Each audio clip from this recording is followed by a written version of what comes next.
Hello, welcome to week 2 here in HCM 570.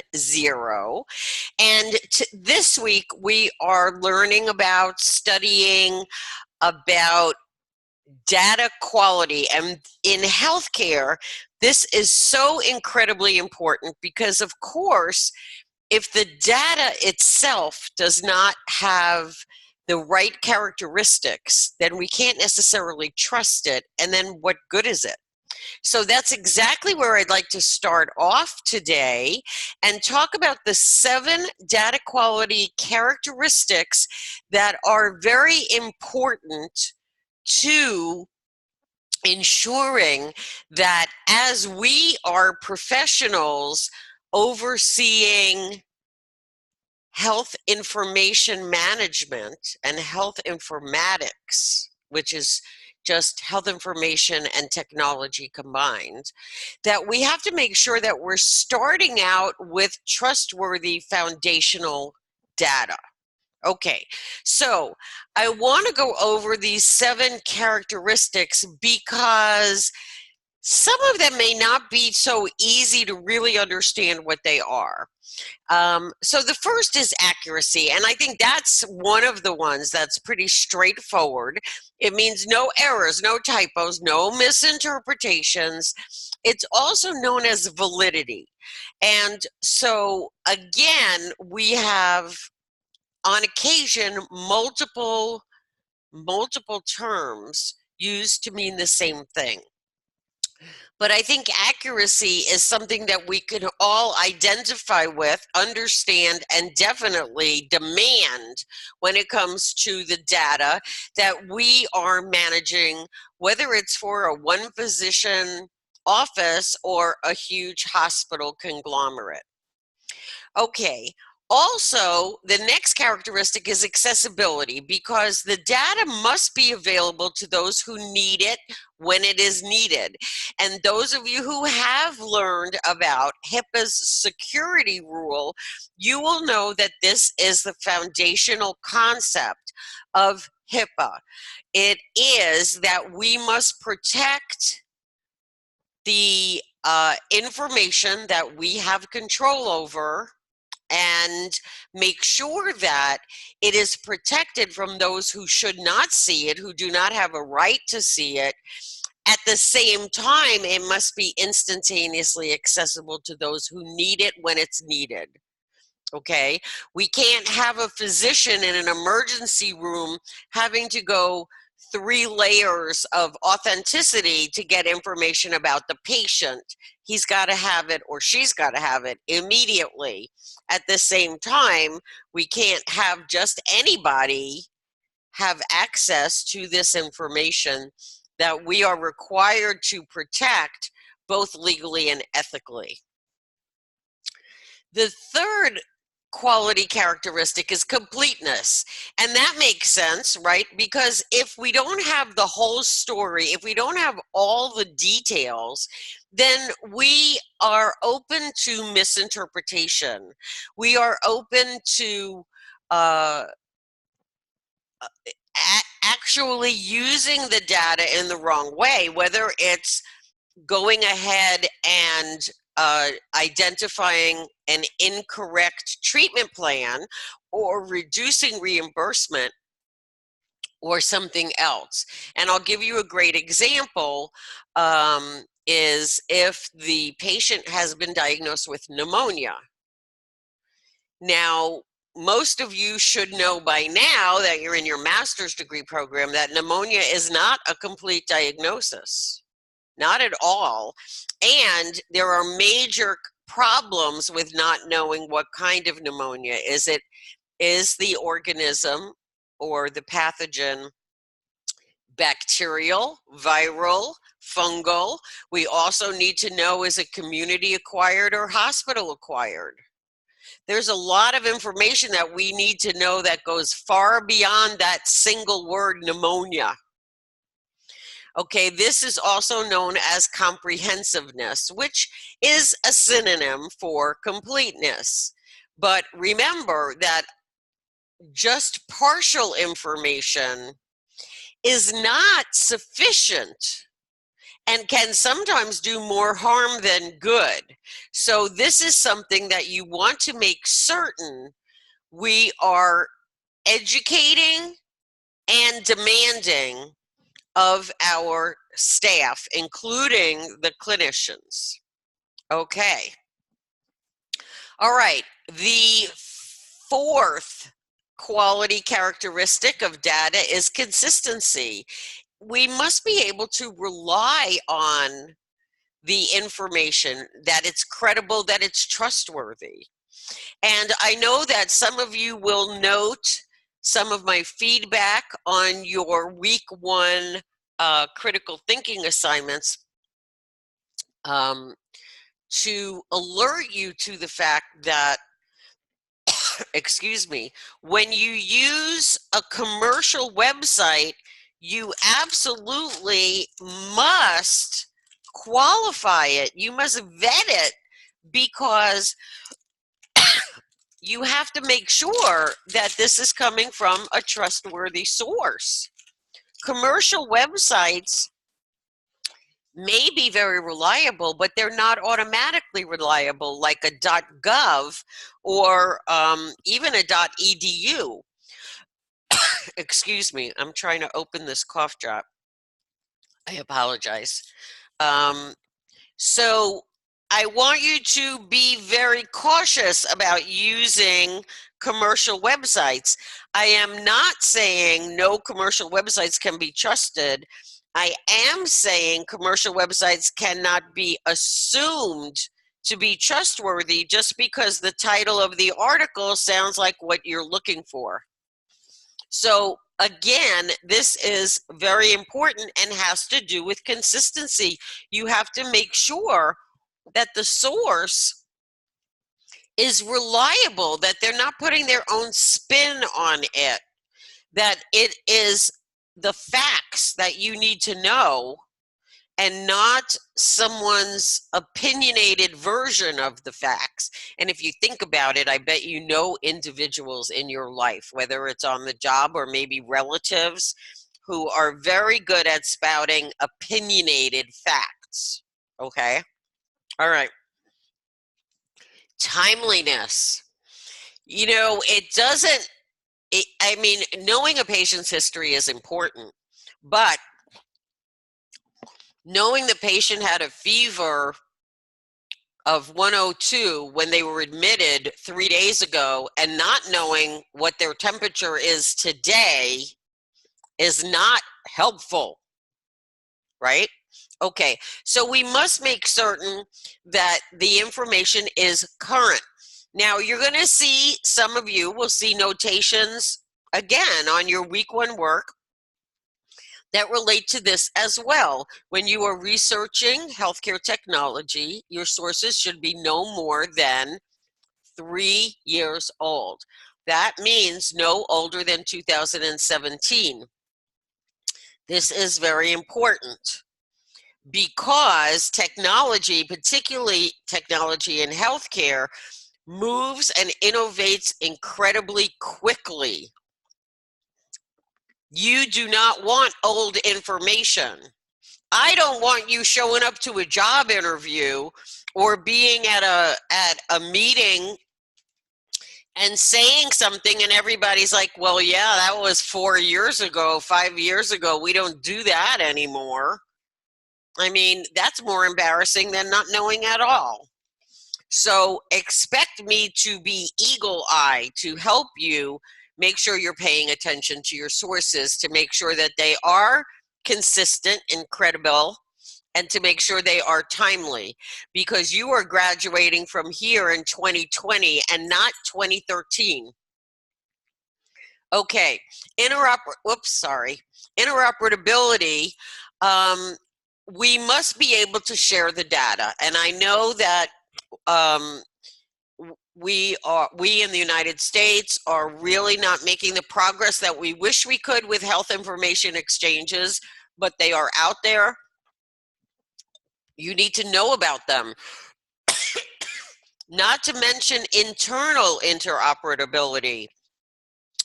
You want an electronic health record system that the pathology lab in your hospital can not only send information to the physician, but place it directly in the patient's record. And that way it's there. Imaging, have the radiologist be able to not only place his report, but actual copies of the images in the patient's record. That is 2020 healthcare technology. And if it's not in existence and it's not smooth, then it needs to be. In addition, being able to be interoperable with at least physicians groups in the area, things like that. So if a patient is brought into the emergency room at Saturday night at 11:30 p.m., that the physician in the emergency room can still go to the computer and pull up the patient's record and see, oh, he's diabetic, oh, she's hypertensive, whatever it may be, quickly, so that care can be accurate and swift, which is what you want in an emergency room, okay? And granularity, now this probably is very close to what we were talking before about specificity. We need to have every detail, no matter how small it is.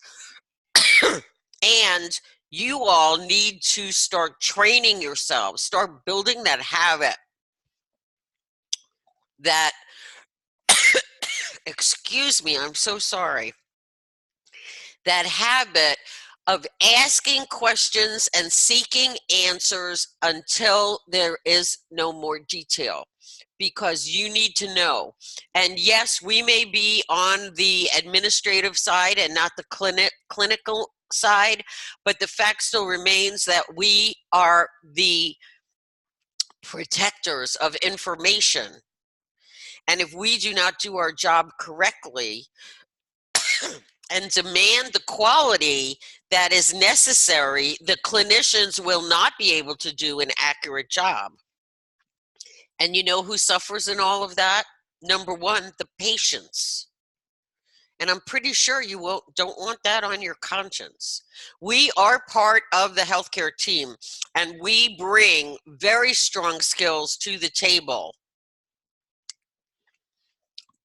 These are not skills that clinicians necessarily have. They are not skills that clinicians are necessarily taught in school. You are here learning this. This is not in clinical curricula. That's why you have your job and they have their jobs, okay? Nobody's going to ask you to do open heart surgery. Excuse me, I'm so sorry. At the same time, you need to realize what your responsibilities are, what your knowledge base is, and how important it is to the care that the entire facility provides to patients, okay? We take this very seriously. Okay, now we're going to talk about data management. And these are 4 important buzzwords, terms that are used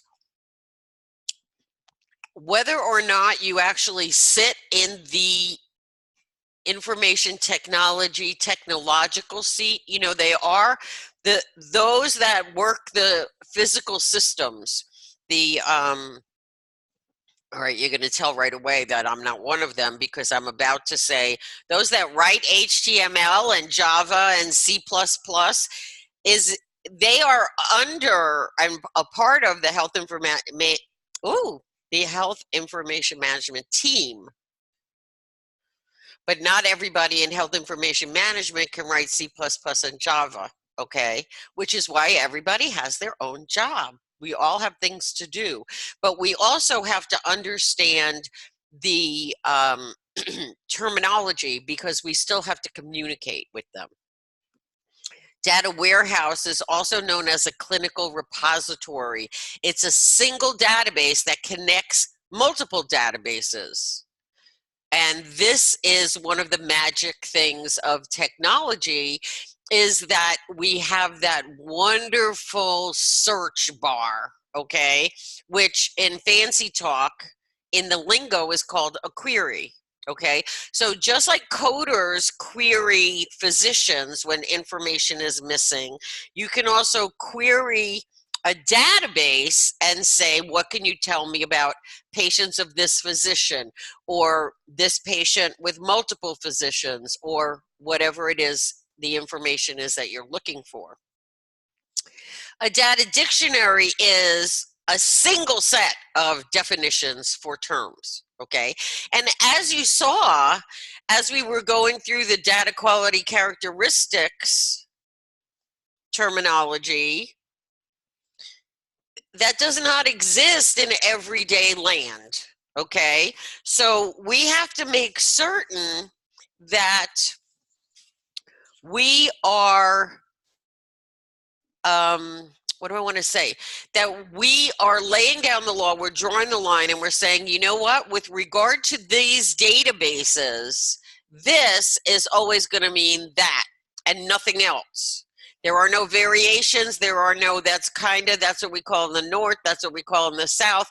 You know, we have this. Every language has it, okay? A submarine sandwich is a hoagie, is a grinder, depending upon what state you're from in the United States. Well, in this kitchen, you need to make sure there's a data dictionary so everybody knows this is the term that means this, and everybody understands what we're having for lunch. Okay? All right. Data set is all the data elements. That's going to be that list, that master list of all the data elements that are included in a specific database. Remember, one database may hold information, the patient's demographic information. Another database may hold the patient's information with the notes from every encounter from that physician. Another database may hold the information about that specific patient's medication list. It all depends, but they are all then tied together by that patient name or that patient ID or the medical record number. So therefore, we need to have that master list so we know which database is including what data elements. So that way, when you're doing your research or you need to pull a report, you know from where to pull. Okay, and then data, I apologize, that should say data mining, not date mining in bullet number 4. But that is the process of calculating or filtering discrete, which is unconnected data, structured data. Okay? All right. All right. Indexes. These are indexes that are very often already set up in most major hospitals. But the use of indexes can also help on the outpatient side, whether it's a physician's office or even a clinic or an urgent care center.